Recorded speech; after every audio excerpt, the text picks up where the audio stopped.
rational, dogmatic, pro-violence. Secularism, by contrast, is rational,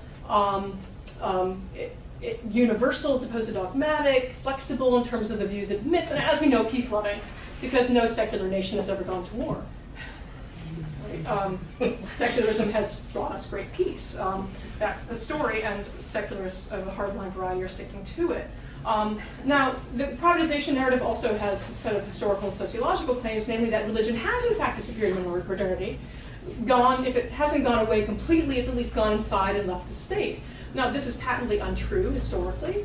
It's patently untrue sociologically. We also want to think about multiple secularisms. It's not just, secularism doesn't take only one form. But the fantasy that religion has gone away, which is actually the hope that it would please go away, is why so many secularists were shocked, right? And many secularists in the academy, right, were shocked post-1979.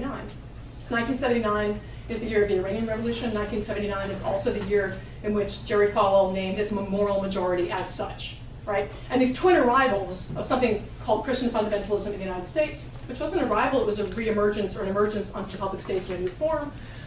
The appearance of something called Islamic fundamentalism actually shocked, and I think we can use that term, liberal secularists and some of the guiding assumptions about the disappearance, if not yet, at least inevitably, of religion for modernity, and as a condition of modernity.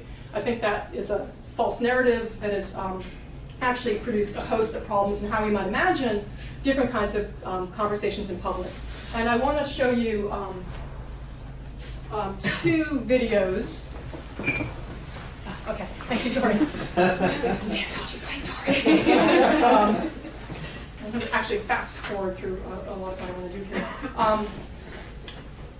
Right, I've got three videos, and the first I'm going to show you and tell you this is a campaign. This is a group called the National Organization for Marriage, right? The NOM. They have a website, you can check it out, and they've been running a series of radio and TV ads in different states in the U.S., as well as an online campaign. And they get hundreds of thousands of hits for their ads, and their ad is up on YouTube. And they're especially trying to do work in states that have ballot referenda to do with same-sex marriage. And so even though this ad has gotten a lot of attention, and so the controversy sparked by the ad has actually been in some sense deliberate on the part of the National Organization for Marriage. It's helped in donations and getting the ad circulated more. But what I want you to listen for is the rhetoric of religious liberty that you're going to hear in this, and the kinds of ways in which opposition to same-sex marriage is being framed here as not being against something, that is homosexuality or same-sex marriage, but for something that is under threat. And I think the sort of being for something, though this is a rhetorically, I don't know that it's rhetorically savvy, but it's rhetorically strategic. And I'll show this without further framing, and hopefully. I'm such a Mac person. I'm a queer theorist. I like post-structuralist, blah, blah, blah. I believe in deconstructing binaries, but I do believe in the Mac PC binary. It's like the last remaining binary. It's a social construction that I believe in. I'm a Mac. There's a storm gathering. The clouds are dark, and the winds are strong. And I am afraid. Some who advocate for same-sex marriage have taken the issue far beyond same-sex couples. They want to bring the issue into my life. My freedom will be taken away. I'm a California doctor who must choose between my faith and my job. I'm part of a New Jersey church group punished by the government because we can't support same-sex marriage. I'm a Massachusetts parent, helplessly watching public schools teach my son that gay marriage is okay. But some who advocate for same-sex marriage have not been content with same-sex couples living as they wish. Those advocates want to change the way I live. I will have no choice. The storm is coming. But we have hope. A rainbow coalition of people of every creed and color are coming together in love to protect marriage. Visit nationformarriage.org. Join us. Paid for by National Organization for Marriage, which is responsible for the content of this ad. And I want us to talk together about that ad, because there's just so much there to talk about. The use of race, for example. Also, the kind of appeal to the rhetoric of Jesse Jackson, which is one of the ways to bring certain civil rights discourse in with the Rainbow Coalition, but it's also kind of hilarious given that the rainbow is also a symbol of gay pride. So, it's just, my PhD's in cultural studies, so let's just say this is sort of stuff one could just have a lot of fun with. But it is also, I want to take it very serious. It's very, very seriously for the kinds of public feelings it's both producing and circulating. But just for a little levity, when I first saw this ad, it came out in the spring, and I was teaching an undergrad class on religion studies in U.S. public life. I thought this was like a gift for me to show and talk to my students and talk about it with them. But when I first saw it, I thought this is a parody. And then, of course, it did produce lots of parodies, but itself was already so close for me to being a parody that it was quite surprising. But I'll show you a parody. Exclusive. There's a storm gathering. That's why there are these clouds behind me. They represent a storm that's gathering. And it's gathering fast. And I am afraid.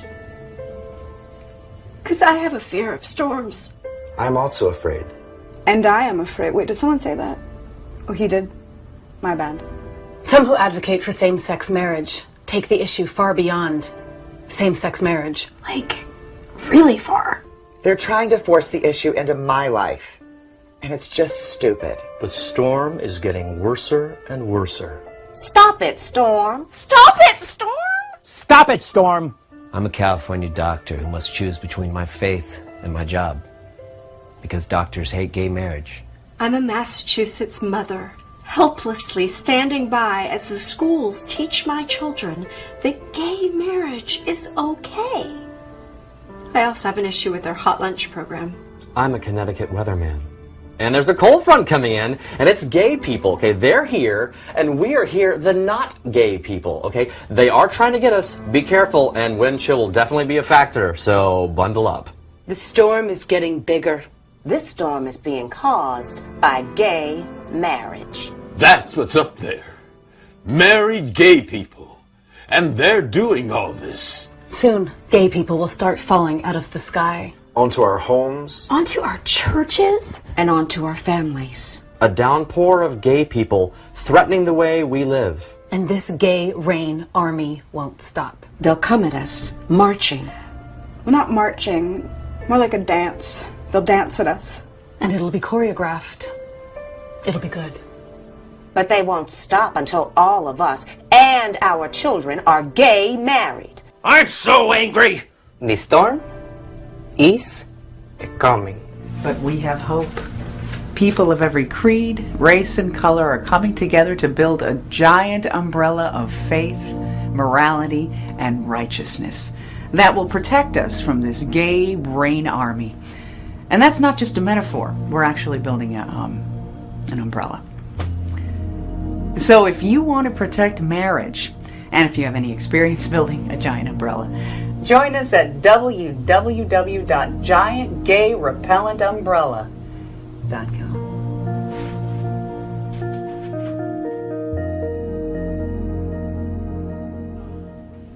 Now, although it produced a great laugh line in the parody video, right, there's the scene of the first video, there's a man who says, I'm a California doctor who has to choose between my faith and doing my job.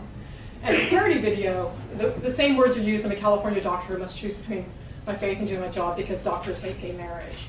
And it's a pretty great line, but in fact, it actually opens up a really important set of questions, policy debates that are going on around doctors, again, around questions of religious exemptions. So I want to talk briefly about this because I really am much more interested in talking to you about some of these issues and how we might, I know there's some things going on in Canada right now about, that I'd love to hear from you about, just to think about this sort of what makes religion special. Because one of the really strange things that's happened in the United States is that church-state separation, disestablishment in the United States, has actually resulted in producing religion as a special case. It's produced the specialness of religion, so that religion gets a limited pass when it comes to certain kinds of claims. I say limited pass because certain religions are privileged over other religions. So that, for example, no non-Christian plaintiff has ever won a religious free exercise claim. And a free exercise claim is basically one in which the plaintiff, who might be an individual or a group, says to the state, hey, our religious practices are being actually stopped. This state law makes it possible for us to follow our religion. Practices that are important to us are being infringed upon by the state. And so this is a free exercise claim, right?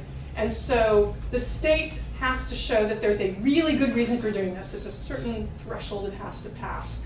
But no non-Christian has ever won in that case.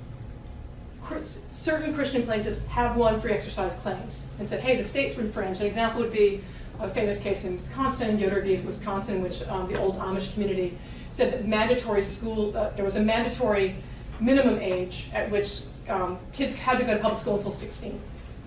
And the old Amish community wanted to be able to remove their children from school at age 14 and claimed that the mandatory school age for 16 was infringing on their community's way of educating their children in other forms. And they won that case. But that was a Christian group that won this case. That would be a free exercise case. But no non-Christian group or plaintiff has ever won a free exercise case.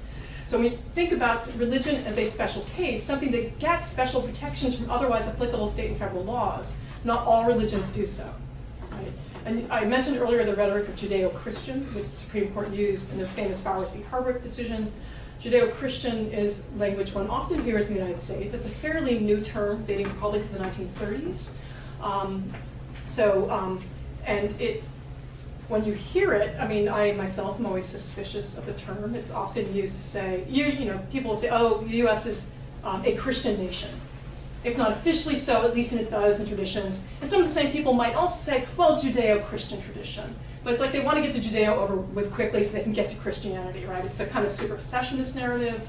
For some, it asserts a false unity between Judaism and Christianity. It asserts a false homogeneity to Christianity and Judaism. There's lots of problems with the term.